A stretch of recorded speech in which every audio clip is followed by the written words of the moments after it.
Rajeshri Venkatramanan, 80 words, English, Shorthand, Dictation. I think you all like my dictation and practice it regularly. Okay, we can start. The Prime Minister announced in his budget speech that a National Commission on Rural Labor would be appointed.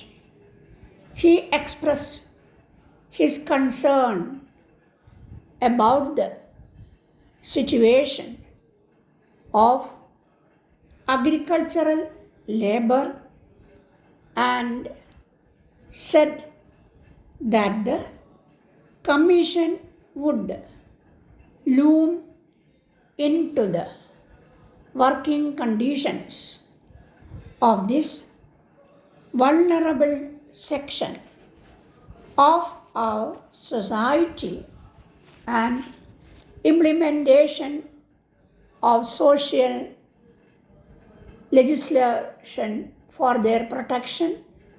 This is a welcome proof so far as it goes. What must to be missed, however, is the fact that the situation of agricultural labor has structural dimensions to it which subject farm and rural workers to relentless intensification of their exploitation. In the absence of basic reforms in land, property, and social relations, a fresh look into their working conditions and implementation, or more appropriately, non-implementation of existing legislation for their protection will not help them.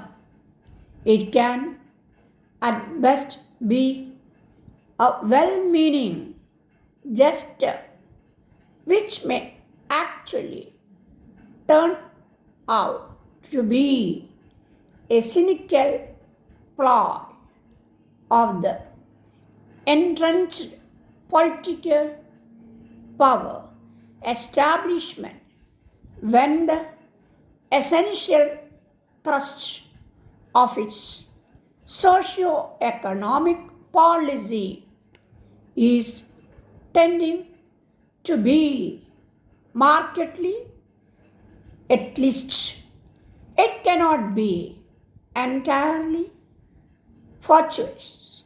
After all, that while the success of the so-called Green Revolution is being applauded, huge food stocks are piling up in the midst of widespread malnutrition.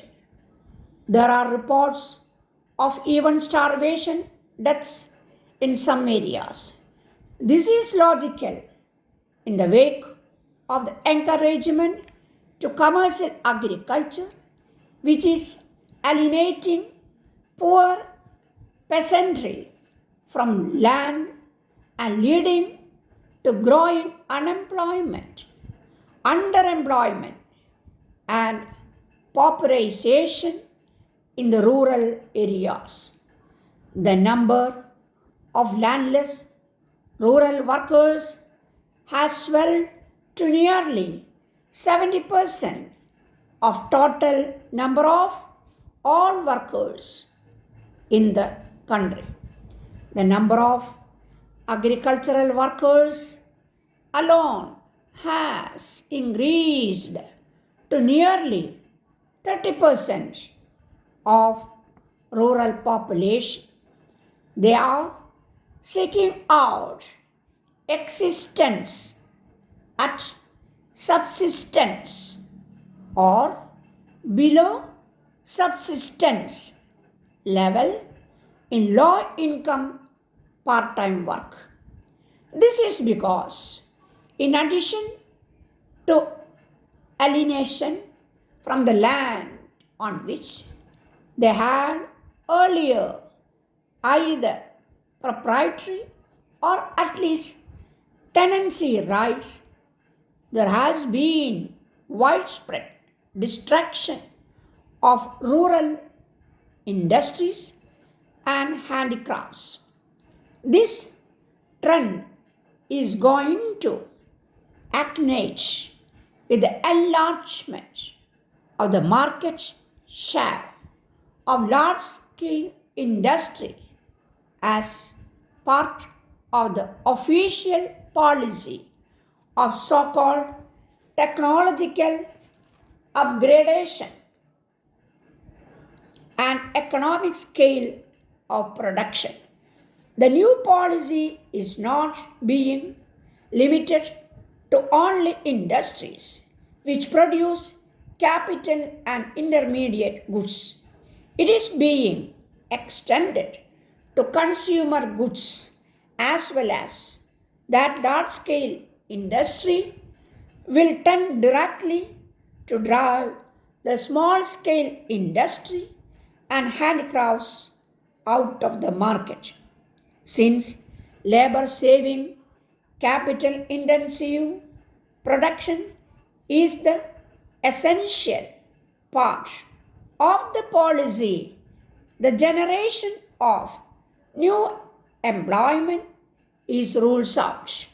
Labor saving measures are being introduced in agriculture too. This has been emphasized by the decision to allow the import of harvest or combines by big commercial farmers.